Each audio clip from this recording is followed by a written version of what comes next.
And we're back, ladies and gentlemen. Welcome to Kayfabe Corner. I'm your host, Jordan Pearson, to sit down with a fellow member of the pro wrestling community. Ladies and gentlemen, I'm here today with Robbie Cook. Robbie, how you doing? Oh man, I'm always good, man, or as best as I can be in these times. How about yourself?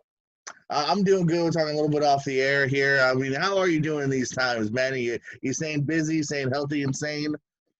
Well, I was never sane, but Yeah, I'm sure. staying as healthy as I can be, and I work the real job as much as I can now. But with the kids being out of school, it's kind of hard too, So How many kids you got, Robbie? three, man, Oh, okay, guys. You got three of them there, man. All right, yeah. So you're definitely staying busy then. always, and they're wrestling. My two boys are wrestling all the time. Go figure, right? Oh, are they fans? Or Oh yeah, are they just wrestling? Oh yeah, they're fans of the business too? yeah. First of all, what shirt you Unfortunately, wearing? or unfortunately. Well, what shirt are you rocking today? Actually, Chris Jericho's shirt, if you can see Oh, it. nice. It's like it's a picture of him taking his sunglasses off. I don't know. I like T-shirts that stand out, So I like it. That's a unique one. I haven't seen that one. it's one of his newer ones, actually. Man, I Oh, have so really? many wrestling shirts. It's not even funny. I have a whole closet full of nothing but New Japan shirts, old school WWF T-shirts from the '90s, all kinds of stuff. Yeah, my that's a huge collection. We're talking about how you have a big Funko collection. I don't have as big as yours, but I definitely have a big T-shirt collection myself. So Yeah, I have I'm with you on that. an insane T-shirt collection. I actually just started collecting wrestling masks from Mexico. So I'm building a wall of that in my man cave now. I think I have like 6 or 7 masks right You, now. you Which have a Parker yet? do I have who? La Parka? No, no, no, not yet. Here, I'll see if you can see any of these. I Yeah. don't know. See, we got Liger, I got Liger, Pentagon, Penta, Phoenix right next. Phoenix, Mysterio, Grand Naniwa. He was like a Michinoku Pro wrestler. Nice. Tiger Mask, of course, Tiger, Haya, and then Hayabusa. nice. I like it. Good collection. I got a couple of Mysterios. That's about all I have somewhere in this room. And it's a bad habit to start because once I start something, I go, I can't be one of those people who just off buys one thing because then I go, well, now I got to figure out where else to put it, Show everyone the Funko collection real quick, just to show where Yeah. a collection of yours can truly go. Yeah, so he ain't joking about the masks. If the masks go anywhere near that collection, we're not done, by the way. There you go. So yeah, Yeah, no, you it's ain't uh, lying. it's an insane collection. So I mean, it's getting worse. The girlfriend's like, hey, come on, you got to stop now. But they keep coming out with new ones. How can you?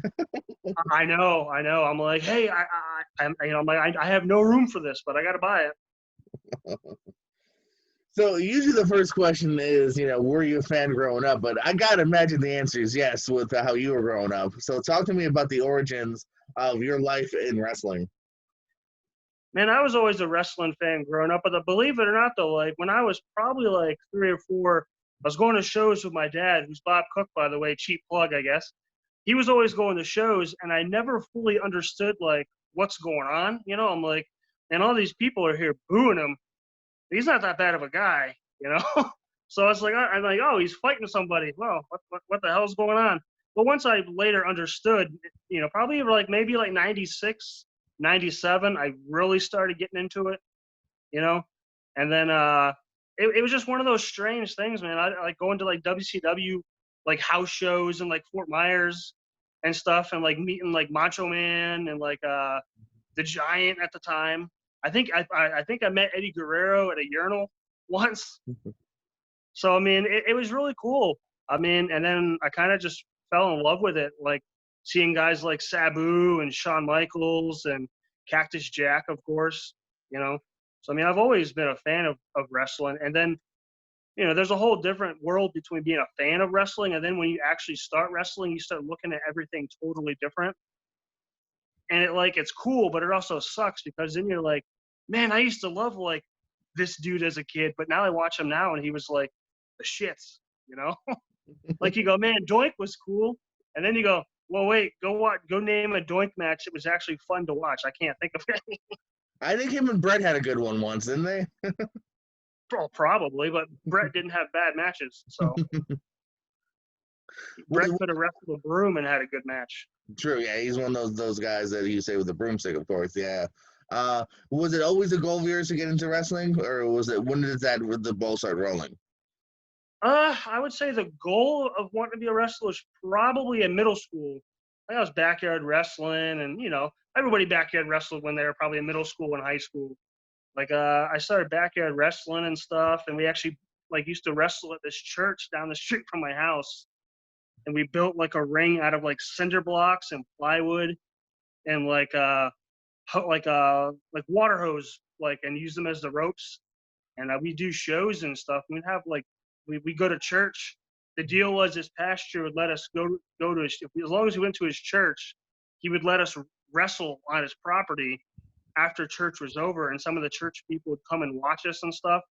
It was I don't know what he saw in it. Maybe he just wanted to support some kid's dream somehow or shape or form. I don't know. But I mean, we did some pretty stupid stuff, diving off, ladders and all kinds of stupid, silly stuff. Where does your training begin now after the backyard or even during? I didn't start training to be a wrestler. Funny story. I was in high school at the time, and I started training to be a wrestler my senior year of high school. And some people you may know, they actually ran a school down here. Deacon Starr, Carnage, Jason Sanders, they ran a school down here, and Joseph White. The funny thing is, there's a Shell station not far from where I live, and my dad seen a sign that they made, and they hung in the window of the gas station. Hey, pro wrestling school, contact, Jason Sanders at blah, blah, blah, whatever the number was. And he came home and said, hey, what'd you think about being a wrestler? You ever want to do it? And I'm like, absolutely. But the funny thing before that, though, before my dad even offered that, I was, everybody's going to college and all that fun stuff. I wasn't looking at going to college. I was looking at wrestling schools. So I was actually, at the time, I was a big IWA Mid-South fan, like Ian Rotten's company in Indiana, and I was a big CZW fan. So I reached out to both schools and it was like, which one do I want to go to, And then, it just happened to be happenstance. My dad came home one day and said, hey, there's a wrestling school here in town. Do you want to go try it out? And I did.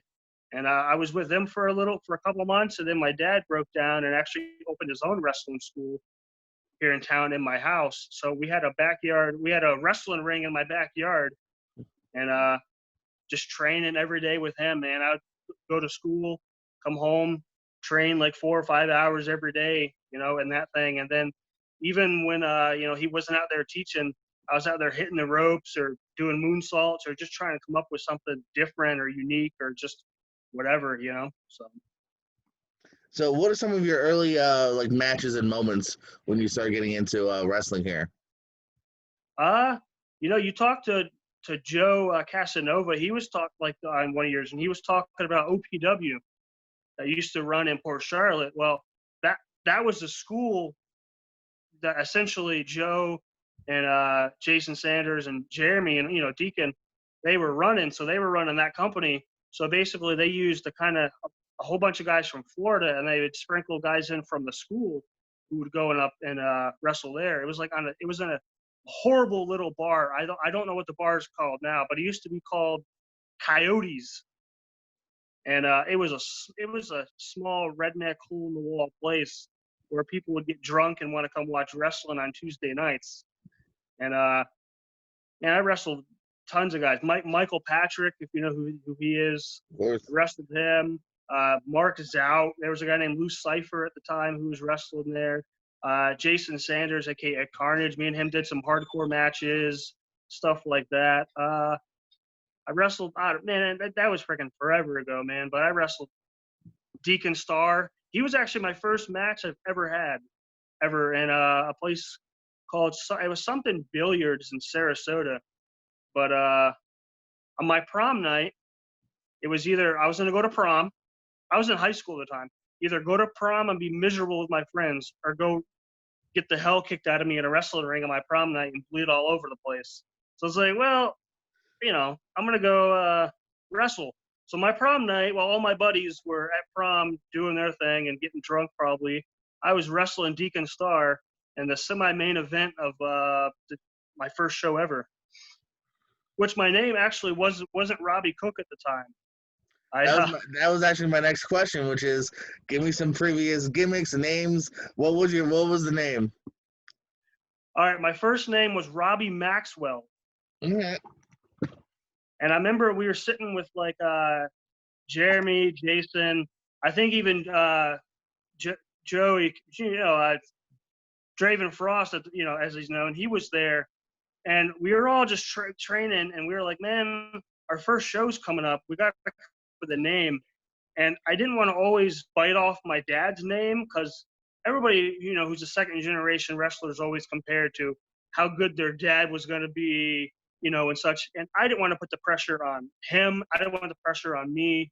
So I was like, well, and somehow at trading, there was someone was drinking coffee, and they had like the instant coffee, like Maxwell House coffee. And I'm just like, well, I'll call myself Robbie Maxwell. And for some reason, I wanted to rip off like the early Sandman gimmick from ECW, but like when he was like the surfer, So he had like the blonde hair, and he come out with a surfboard and all kinds of stuff like that. So that was kind of like my original gimmick. But then I realized that, one, I don't want to be carrying a freaking surfboard around to me at shows and having to walk out with it and whatnot. And and if someone came and asked me about surfing, I'm from Florida, but I don't know a goddamn thing about surfing, man. I can't even skateboard. I can't even ice skate. I don't know nothing about freaking whatever. I could lie, but I'm like, eh. So I kind of just was Robbie Maxwell. And then I kind of like, after that, I kind of started like trying to rip off like Hayabusa stuff and Sabu stuff. And the Hardys were big at the time. So it's kind of like just trying to find myself. But I didn't become Robbie Cook until probably 2009, 2010 by accident, actually. I was still wrestling as Robbie Maxwell. But previously, my dad was talking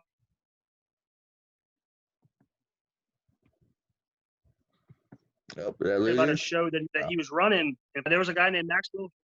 There was a guy named Maxwell Chicago at the time. I don't know if you ever heard of him. Sure, yeah, but, the tuxedo suit, yeah. Yeah, I was actually supposed to wrestle him. And it was like, well, Maxwell, versus Maxwell. I was like, I don't know how that really sounds, I was like, well, I'll just be me and see how it goes, and I'll work heel for the first time. And I think he ended up wrestling someone else that night. So I guess hindsight, I could have kept the Robbie Maxwell name, but that was the birth of Robbie Cook. I actually wrestled a guy named Funky Fresh on that show, which Draven Frost was talking about his last interview with you, how they were doing like a white rapper gimmick and all kinds of stuff like that. So did just from then on you went to Robbie Cook, or did you anything else? I wrestled as Robbie Cook pretty much always after that. There was a one time where I think it was maybe kind of, I know a lot of your guys came down from Real Pro. You guys were NEW at the time. There was a show at a college down in Port Charlotte or Punta Gorda, which I think Draven Frost was talking about. Like he broke the ring or something like that. I remember the ring broke because I had to go wrestle him right after the ring broke. And it was horrible. It just turned into like a big 20-minute brawl. But for some reason, Joe White was running the show at the time, and he didn't want me to use the name Robbie Cook for some reason. I'm not sure why, but he was just like, man, we're trying to make the flyer pop. Let's come up with a weird name. So I think he called me like Robbie Mayhem or like something weird like that. And it was like just like a one-time thing. And then I was like, man, I'm not doing that no more. That's an odd decision. You know? Just change your name just so they could have something weird on the flyer. All right. Yeah, I was always easygoing, man. Like if I ever had to like rock a wrestling mask and fill in for somebody or just whatever, I was always game. I didn't care if I was the first match on the show or the last match. I don't care. As long as I was wrestling and I was having fun, that's all that mattered, Did that ever happen? Were you ever like Mask Luchador number 4 or El Chupacabra? Like, did you ever have to do that? Actually, yeah. Like, let's see. I think like my third match ever. I was in the main event with a guy named Rob Minion at the time, and someone no-showed the show. I can't remember.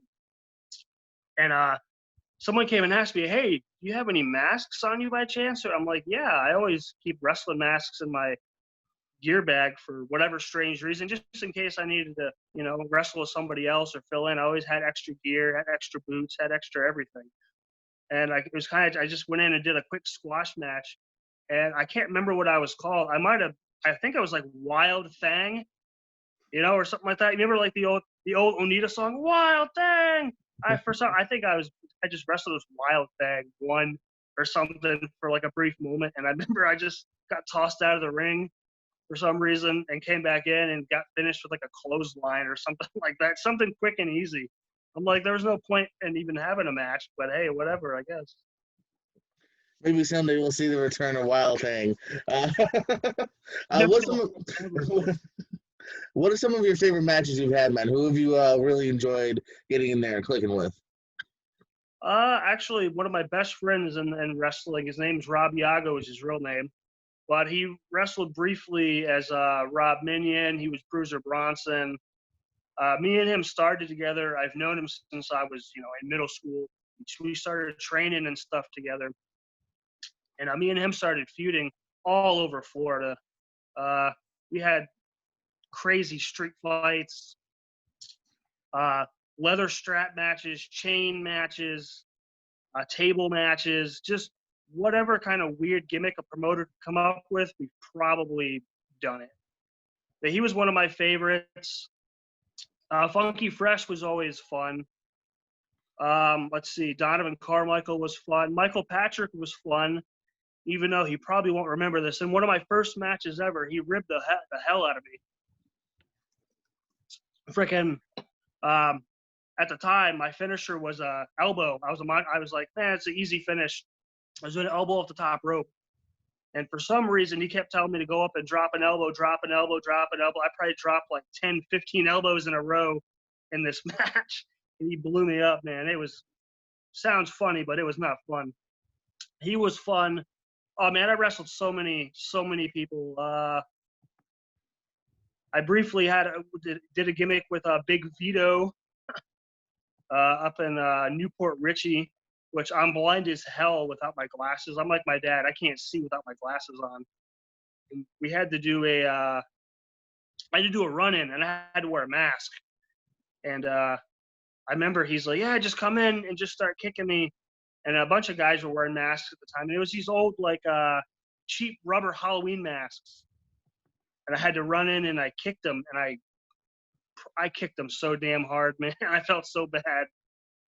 But he was always cool, even though that whole show was not cool. That was probably like one of the worst shows I've ever been a part of in my life. What happened there? Basically, we drove all the way to Newport Richie, and I worked my pal Rob Iago at the time, Rob Minion, and the promoter comes and says, all right, guys, these are the list of all the moves you're going to do and not do. You guys got 5 minutes, including entrances. He told me that I wasn't allowed to do any move at all. I've not to work the crowd, not to do anything, just focus on the hard camera. And my friend came out, and there's like, yeah, he's just going to eat you up and do whatever. And he told him every single move that he was going to do to me, and for me to do nothing. I think we worked like 5 minutes, and he ended up doing an extra move like in the match. He threw like an extra punch or something like that. I remember like just getting chewed out in the backstage for it. I'm just like, man, like, isn't wrestling supposed to be fun? Like, everybody was, you've been around the indies, man. There's some indies where they're fun, and there's some indies where the people running they think it's WWE, where everything's got to be micromanaged to where you can't do anything, And it's like, hey, man, I'm the easiest guy in the world, but if you're not paying me any money, you're giving me 5 minutes, and you're not gonna let me do anything. What's the point of wanting to come back? Mm-hmm. No, I mean, especially like you said on the independent level, it's always weird when it's overdone sometimes. Yeah, what's the point? You know what I mean? If they give you 5 minutes on WWE, you'd be being paid well, but here you're not. Well, why overdo it that way? Yeah. exactly. Plus, I mean, how are people supposed to get over? How am I supposed to show that I can work, or my partner, my buddy I'm working with, can work, if you're telling them every single move to do and you're telling me I can't do anything? It's not like he's been there and they're building him up as a monster or anything like that.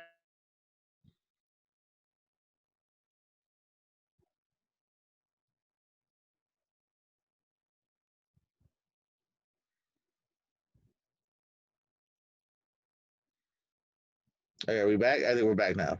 No, you're good. Okay. Did you miss any of that, or did you get that ramble on? Not yeah, not that he was a monster, but yeah, that's the last thing I'd heard. But I mean, I don't know. Like I said, I always prided myself on being someone who could go work with anybody. Like I can, you know, I can do high flying, I can do death matches, I can do everything. Just let me know what you guys want. You know. What's some of your favorite promotions? Which locker rooms did you enjoy being in? There was a company in Ruskin at the time that I was wrestling for a lot. UWF. If you ever heard of those guys? But a guy named Chris the Doctor Proctor ran it, and a guy named Luke Centel, Luscious Luke. They were always fun because they kind of had the mindset of, all right, guys, you're working such and such tonight. Go have fun. Figure out who's winning. Figure out who's losing. Figure out your match. Go as long as you want. Go 20 minutes. Go 30 minutes. Whatever you want to do. Here you go. We weren't getting paid, but it was a great way to learn. You know, I mean, it was a great place for people to come up and learn. Like James Anthony, I'm sure you know him. He came up through that. He was early, right when he started out, came out of his wrestling school. He was up there wrestling, and he was GI Jam at the time. But yeah, I mean, they were. It was a great place to learn and a great place just to have fun. Like if that's pretty much what it was. If you were coming out of wrestling school, you just wanted to go have fun and wrestle and not have to be stressed out about whatever. It was cool, man. That was fun. Um, when you guys were NEW, you guys were always fun. I did a couple shows with you guys. I don't think I worked with you guys when you guys had the name change or anything like that. No, Maybe. I don't think so. I don't think so. Actually, no. I mean, so that was always fun. The original OPW locker room was fun. There was an old wrestling company in Tampa called USWA or something like that. They were kind of big. They were fun. I wrestled in Tennessee for a company called USWO with Michael Patrick and all those guys. That was fun. I think Jerry Lynn was on the show. We worked up there, and that was always fun. Getting in trouble in Tennessee was always fun. Road stories, man. Road stories. Anything comes to mind? Actually, yeah. Let's see. We were in Tennessee with me, my good friend Robert Yago, and Michael Patrick at the time, and maybe one other person, but I can't remember who it was. But we went to Tennessee to do some shows, and the arena was this old hole in the wall. It was like a crack house. It was like a crack hotel. It was called like Stadium Inn. It was just the grossest, craziest looking place ever. But the fans were awesome. But yeah, just go. I'm like after the shows, we would go out to eat and we'd get drunk and just roam the town. But we went to a hookah lounge, and I remember we were all smoking hookah for the first time. And Michael Patrick, he smoked a little bit too much hookah, and it's not marijuana or anything like that. It's just like your tobacco. But he was under the impression that he was high as a kite, and he's trying to navigate through the busy Nashville streets, and he is panicking and freaking out. And me and my buddy are trying to tell him, "Nah, man, it's nothing. It's no big deal. You're totally fine." We ended up going back to the hotel. He ended up passing out, and me and my buddy ended up trying to bring. We walked down to the Waffle House. Wrestlers always love Waffle House. Tried to walk into Waffle House with a case of beer, and they wanted no part of that. So we just ended up drinking in the parking lot and throwing beer bottles and just cutting promos on each other and going crazy in parking lots and all kinds of fun stuff. To get Michael Patrick on here and see if he remembers that. You probably won't remember that. I was gonna say he might have plucked that from his memory or isn't able to remember. But he was always fun to hang out with. I only got to work him like once. So. Well, speaking of that, is there anyone that you wish you had the chance to work with that you never got in there with? Oh man, there's so many guys. Let's see. On the Florida scene, I think Zach Monstar would have been fun. Like right now he's doing like cool death matches and stuff like that, you know.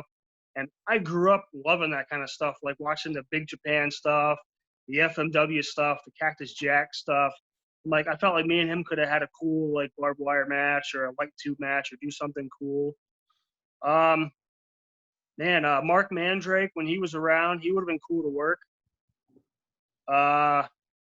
I think those are like the two main guys, man. I wrestled so many. I've been wrestling in this state for 13, 14 years.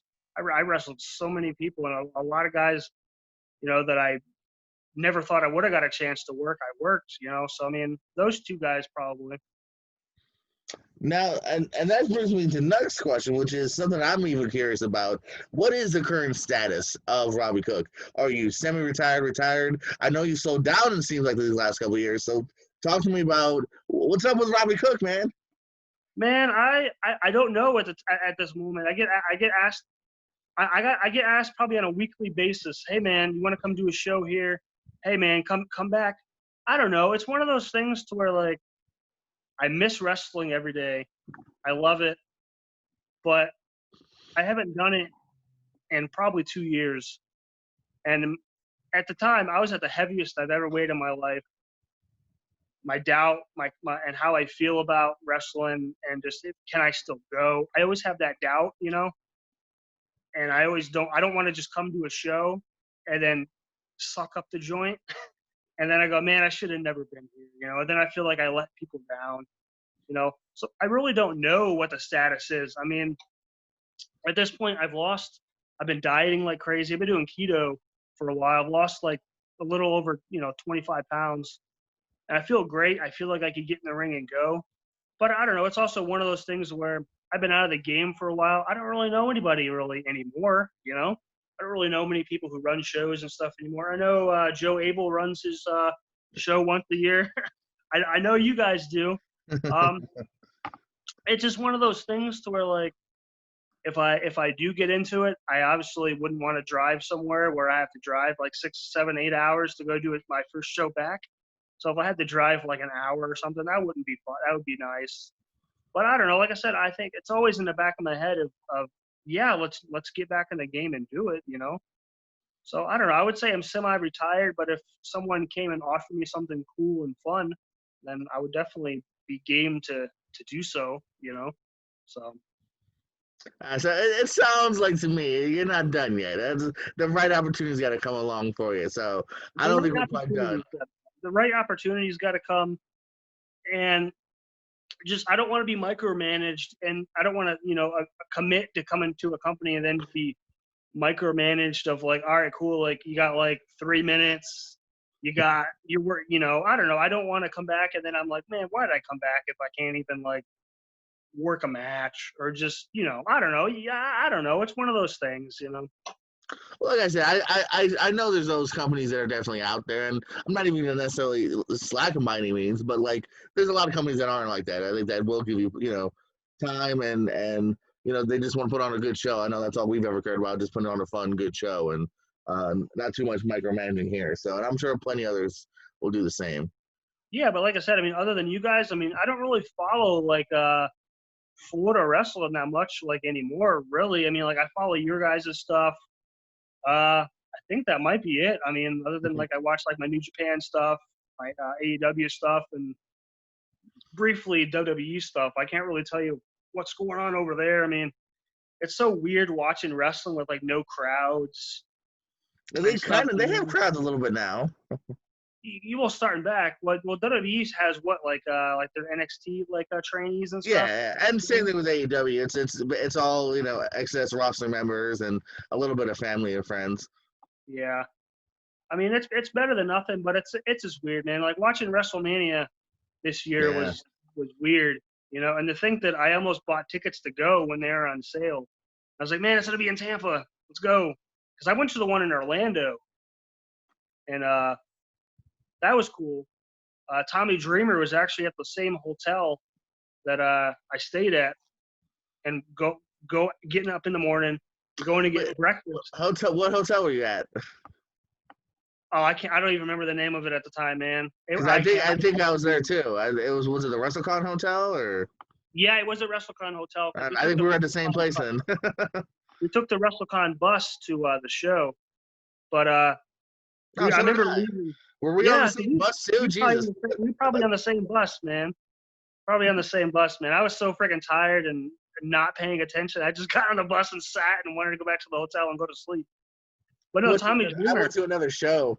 Oh, so you did. Yeah, see, no. But Tommy Dreamer was there. I remember like leaving the hotel like the day of WrestleMania, and I was like, "Oh shit, there's Tommy Dreamer. That's awesome, man. He was one of my idols growing up." But I always have that weird thing of like, I don't want to go bother people. Like if I go to a restaurant and I see someone famous at a restaurant, I'm not gonna go bother them for an autograph. I'm not gonna go harass them. But Tommy Dreamer was there, and these tourists were there. I think they're from like India. They're from another country, and they were trying to ask Tommy Dreamer directions to Disney World. And I remember Tommy Dreamer, like, I remember him specifically saying, Disney World, WrestleMania's in town. You're not going to WrestleMania? And I just remember Tommy Dreamer going off on these people like in a fun, funny way. And I remember like, oh, that's so awesome. I regret not talking to Tommy because he always says in his podcasts and stuff that, oh man, if anybody comes and wants an autograph or picture, feel free. I do it. And I'm like, man, I wish I would have done that, But good to know them. I know what you mean. I'm always very trepidatious about bothering anyone. Like you said, restaurants or even out in the real world, like you never know. You know what I mean? I don't want to be that guy if they're just tired or whatever. But yeah. Well, I got a question for you though. You ever like do shows like in your town and then someone comes and recognizes you like while you're shopping or like something like that? Oh yeah, I've had people with first they're like, oh, what's up? And I'm like, hey, was it my niece's birthday party at Chuck E. Cheese? The dude was like, dude, I was at the last show. I was like, oh, okay, cool. Like, yeah, it happens for sure. You know what I mean? Like, it's a weird feeling though. I remember like what a Fighting for a Cure. I think it was like 3, whatever the one that Road Warrior Animal was at. I don't remember which one that was, but I think I won the title back that night in the main event. I remember like the next day I was shopping at Walmart and these kids and their dad came up and said, hey, aren't you such and such? And I go, oh yeah, I am. And they asked for my autograph and picture. And then people in Walmart are looking at me like I'm like some celebrity or something. I'm like, no, like I'm nobody. Yeah, start getting people all confused. Yeah. No, I don't need that. I don't need the attention, man. Robbie, where do you see yourself in 5 years, man? You're sticking around. You got other endeavors in your mind. Like, where do you see yourself in about 5 years? Man, I in 5 years, obviously my Funko collection is probably going to be outgrowing my house. I don't know, man. I think maybe like dipping my toes back into wrestling, maybe, and maybe trying to help people out. Like I've always been one of those guys that like I'm not selfish, as in I love training people. I love giving people advice. I don't know. I just love being around wrestling to where if I can help people in any way, shape, or form, I might be one of those guys, one of those old vets you see in the locker room that is waiting for someone to come ask me advice or something. I might be wrestling full time. I really don't have like a 5-year plan as far as wrestling goes. I mean, other than just making sure I'm alive still, my kids are happy and my girlfriend's happy, and that's pretty much my life plan right now. But I don't have anything planned, man. I just take things one step at a time. That's it. One day at a time, my brother. Picture this: a show just ended. A kid comes up to you, kind of like you said before, and says, "You had a great match. Hey, I want to get in the business myself. Can you give me some advice? What advice do you give people just starting out in the business?" Funny thing you should ask. It actually happened to me, and one of the guys who actually asked me that, he did a couple AEW darks. He wrestled Moxley. The Fabu? Yeah, Fabu. I'm not surprised because I remember he was at those cancer shows as Yeah, a fan. he was a fan, and he came and asked me for my autograph after one show sometime, and he said, "Hey, man, how would I get into wrestling?" And I was in a hurry. I think we were going to like an after party or doing something, and I was like, "Well, hey, man, here's my Facebook. Get a hold of me, and I'll hook you up." And he asked me some questions, and I said, "Well, hey, if this is something you really want to do, there's so many schools, especially around in Florida. Find one that's credible, one that you'll be trained properly at. And if it's your dream and it's something you want to do, give it a shot. You get one life and you could die tomorrow. Be as happy as you can be while you're here. And if you want to try wrestling and if it doesn't work out for you, at least you won't be regretting it 20 years from now saying, hey, I had a chance to be a wrestler and I never done it. It's better to not do it than, it's better to do it and fail than not do it at all. Like I would say I never made it as a so-called wrestler, but at least I always had fun. I had fun. I lived my dream. The only dream I ever had as being a kid was I wanted to be a wrestler in any way, shape, or form. And I did it, and I have no regrets. I had lots of opportunities that would have been cool to do, and I just, for whatever reason, didn't do them. But like my dad said in his, he had lots of chances to go places and do stuff, and for whatever reason, he didn't want to work. He hated working out and whatnot, and didn't do it. I mean, I had some opportunities too. That I had chances to go to Puerto Rico. I didn't go. I had chances to go to FCW, aka well now it's NXT. I had chances to go and do tryouts and stuff there.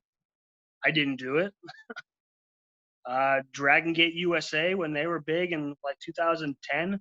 I had a tryout with them in Atlanta. I didn't go. It's always one of those things to where like you got to have that confidence of, all right, like if I go, I don't want to embarrass myself. I mean, I don't know. My advice to people can just be, if it's something you really want to do, give it a shot. So I mean, I would rather not regret something and wait. I don't know. I take the easy approach. If it's something that you want to do, try it. If it sucks and you hate it, at least you learn from it. There's no longer that doubt in the back of your mind, like, oh, what if I did exactly?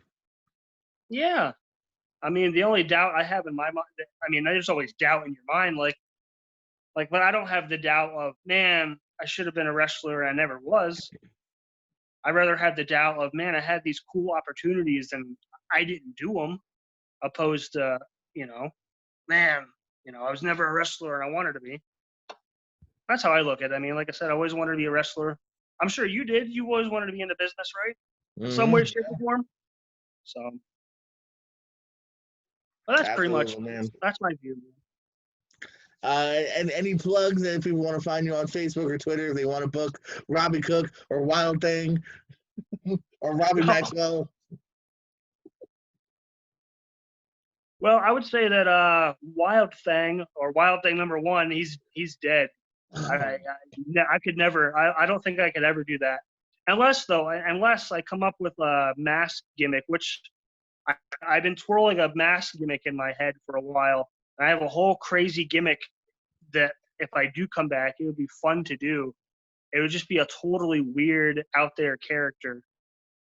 I have a name, I have a mask, I have all that stuff already, like concepts and stuff rolling. It's just that I have to film, vignettes and all that weird stuff for it.